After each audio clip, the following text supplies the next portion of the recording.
হয়ে গেল ঠান্ডা ঠান্ডা লস্যি, স্পেশাল লস্যি।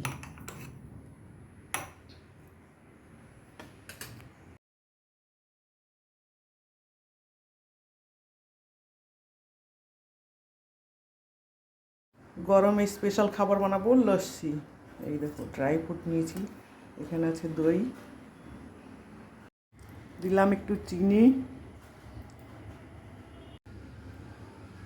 প্রথমে ড্রাই ফ্রুট আর চিনি গুঁড়ো করে নিলাম। ড্রাই ফ্রুটস আর চিনি একদম গুঁড়ো হয়ে গেছে, দিয়ে দিলাম মিক্সি জারে। বেশি করে দেব দহি, ঠান্ডা ঠান্ডা দহি।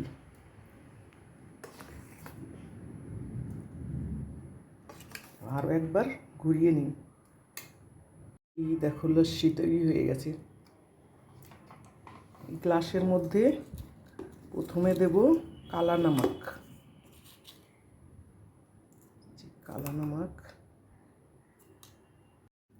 এবারে ঠান্ডা ঠান্ডা লস্যিটা ঢেলে দেবো। হয়ে গেল ঠান্ডা ঠান্ডা লস্যি, স্পেশাল লস্যি।